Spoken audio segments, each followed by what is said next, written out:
Hey, good evening and happy Canada Day.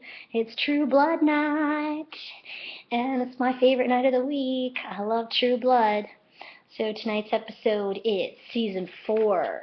Episode 4. Season 5. We'll meet again.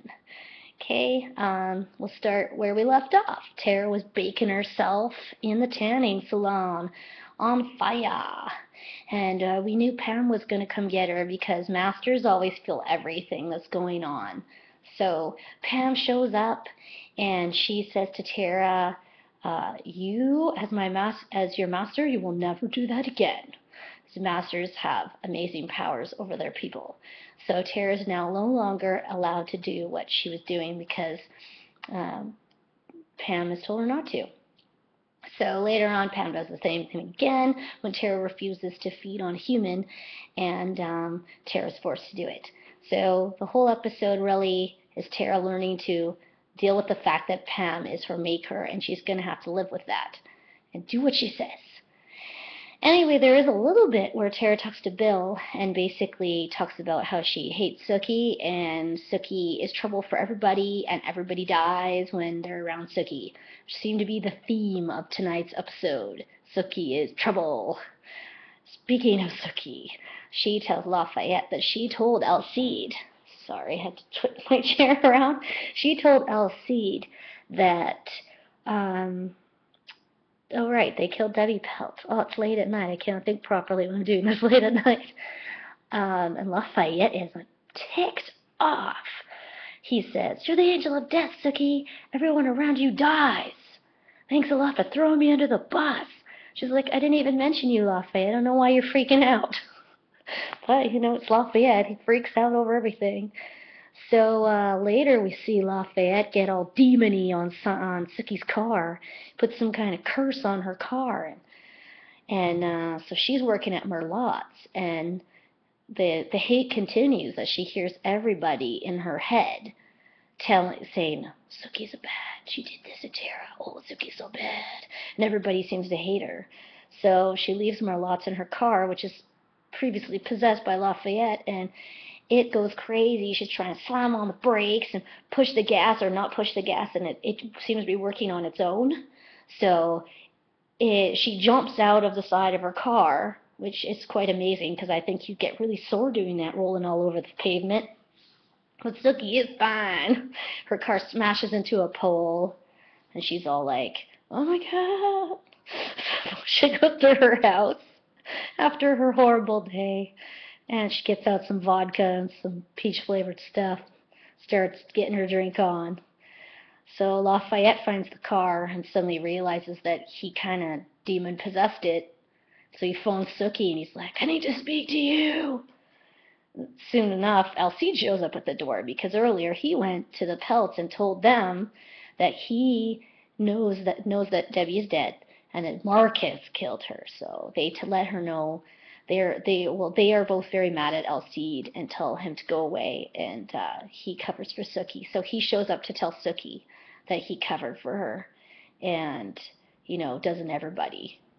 That seems to be pick on Sookie Day. Everybody covers for Sookie, which is true, but I feel sorry for Sookie. Lots of bad stuff happens to her. It's all because all her friends are crazy, so it's not her fault. So Sookie and Alcide start to drink together, and Alcide and Sookie start kissing. And that's all we see. And that's all I can talk about anyway, so it's all good. So hopefully this is the season of Sookie and Alcide's romance, which would be really cool because in the book they do have a small romance. It's not that big, but, whatever. So creepily, Bill and Eric are watching Alcide and Sookie outside the window because Bill was told by Jessica that Sookie's been having a really hard week because actually Sookie went and she glamored Andy into forgetting about the Debbie Pelt case because Sookie went to Jason and was flipping out about she's probably going to go to jail, and so Jessica did that. And so she told Bill he should go see Sookie. So he goes and of course sees that. And Eric zips up beside him and Bill's like, "Oh, Jessica told me Sookie's having a hard time." And Bill says, or Eric says, she seems to be okay now. Life's looking up for Sookie. Yeah, well, Bill and Eric both were with Sookie. Sookie gets all the hot guys. So, back to Bill and Eric's storyline. Both of them had kind of maker nights. Eric had big talks with Pam, not about making Tara, that didn't seem to bother him, but the fact that with Russell Edgington alive, it's quite likely that he and Bill will be dead soon, either by the Authority or by Russell Edgington. And Pam was a suspect for a minute, but because they're looking for whoever betrayed them and let Russell Edgington out of the cement. But Pam never betrays Eric. She loves Eric. So she gets all mad that Eric could even suspect her and says, then just let me be free. Tell me you're no longer my master. So Eric actually thinks about that, and he does free her later, but only because he doesn't want her to be killed when he's killed. He wants her to live. Bill kind of does the same thing with Jessica, except he doesn't set her free. He kind of just comments that he did a good job with Jessica, and he feels that she's ready to be on her own. So Bill and Eric face their demise. Meanwhile, at the Authority, Nora is being tortured by Salome, if that's how you say it, and Rohan, who knows what his name is, the SVU guy, you know who I'm talking about. So they torture her a bit. They want to know who on that little panel of the round table that they sit at betrayed them. And it turns out it's little child vampire, who I didn't like anyway. And he gets caught. Apparently, he took video of himself killing a woman, feasting on a lady, and then he encrypted something about vampires being the true masters of the world and sent it all over the world, and he got caught. And so he was staked with apparently the famed stake of the Bible made out of the tree that Judas hung himself on. So that was interesting factoids. But in the books, it's really not okay to make a child vampire. Eric's real maker, who is not Godric, he's somebody else, makes Alexei Romanov, who was supposedly killed in the Russian Revolution, into a vampire when his whole family is killed, and Alexei is not all there in the head. He's quite insane. Little kids don't do well when they're turned, as you saw in Interview with the Vampire, played brilliantly by, oh God, I know her name. She's like one of Kirsten Dunst, so why can't I remember? Anyway, that's kind of a great depiction of how child vampires end up, because it's not a good life. Anyway, moving on to Andy and Jason's little fairy evening. Yay, the fairies were back! So they didn't talk, Claude wasn't mentioned, but they did end up in the fairy bar. So the judge, who was shown last week asking Andy to let his kid off the hook for tickets, comes by and says, come to my party, Jason and Andy, and not the other little dude at the office. They kind of ignore him. So to get there, they all go in a limo with fairy chicks. They don't know we're fairy chicks, wearing a bag over their heads. And they end up at the secret club, which isn't secret in the books. Everybody can go there. They just don't know it's fairies. Where the fairies are dancing and everything's cool. And lo and behold, who's there? But the fairy from last season that had fun with Andy in the grass. Her name is Morella. So she's back, and she and Andy get together. And Jason has some fairy fun with this girl that looks so familiar. I swear she was on GH, General Hospital. I'll have to look that up. Anyway, so Jason runs into his cousin Hadley. Now, I can't remember if Hadley was mentioned before. In the books, Hadley is the Queen of Louisiana's girl. Like she's the one she feeds off of, and hangs out with the Queen all the time, and eventually is killed and you never hear from her, well, obviously again, or she's turned to a vampire. What happens to her? I think she's turned at some point. Anyway, she's in the fairy bar, and she talks to Jason, and she mentions her son, which is really cool because he's in the book. He's only like 5, and he can read minds just like Sookie, so hopefully we can see that. That she has brought her son and herself to the fairyland because it's dangerous to be near vampires. And she begs Jason to stay and begs him to go get Sookie. So Hadley is Jason's cousin through his father. So Jason's father is a quarter fairy, or was, and Jason's aunt was the other quarter fairy. So that's Hadley's mom. So anyway, that's how that all works out. But in the fairyland, Hadley tells Jason that his parents weren't killed in a car accident, they were killed by fairies. And in the books, we find out that the water fairies fight with the cloud fairies, and the water fairies actually fixed it so that Jason's parents drowned.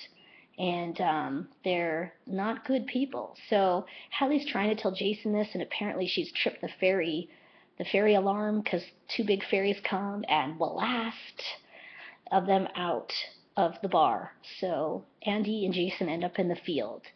But just to go through a little of Sookie and Jason's family tree, the reason that they're part vampire, they're part fairy, is because Sookie's grandmother had an affair with a half fairy named Fintan.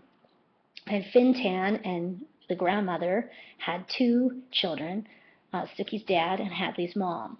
And they were then, of course, quarter fairies. And now Jason and Sookie are 1/8 fairies. So that's how that goes down. Fintan's dad is Niall, and that's the great-grandfather. And he is full fairy. And he's the king of the cloud fairies. So, or prince, sorry, they don't do kings. He's a prince. So hopefully we'll get to meet him, because that would be super cool. And one of his offspring, Dermot, looks identical to Jason, so I don't know if they'll ever have Ryan Quantlin play Dermot and Jason, but that would be really cool, because there's some funny stuff in that. So moving on to Sam, he had a small storyline tonight. Sam ended up, he was at Merlotte's, and his shifter friends were there, the ones that he turned into a horse with last season and played with. And the horse, they're like, hey Sam, why don't you come run with us sometimes? How come you're not there?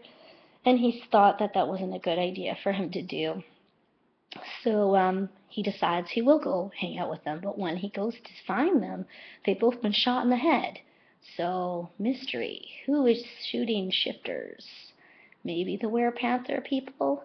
And here's a bone I have to pick with the series. In the books, Jason turns into a Werepanther because of Crystal. So with Crystal gone, is Jason going to turn into a panther ever? Or is they just going to leave that? Because in the books, he's a Werepanther. And a fairy, so double. Terry and Patrick we finally catch up with them, and they're looking for one of their old Iraq buddies who is holed up in a bunker somewhere.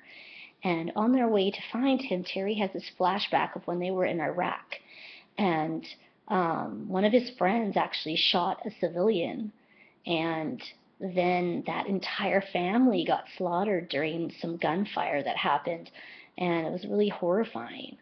So we find this guy who actually shot the one kid, the first kid. I don't know if he shot the whole family, but he shot the first civilian. He is holed up in a bunker with a bunch of crazy artwork depicting flames with guns and strange things, and he has racks and racks of guns. So what's that about? So 2 mysteries tonight, and the continuing saga of who let Russell Edgington out of that cement. Now, I would think that if Russell made some vampires, they would have let him out of the cement, because they would know he's in trouble. So maybe we need to find out who Russell made, although I don't know who that might be, because in the book, he's not dead and not in cement, and he's not mean like he is in the series, so I really have no insider knowledge on that. But hopefully we'll learn more about the fairies and find out, and maybe they'll have some more fairies show up like Niall or Dermot, or I think Fintan's dead actually. I can't remember, but to tell Sookie and Jason what really happened to their parents, and they'll become more involved in the fairy world. All right. Um, Thanks for watching tonight, and I will see you next week. Bye.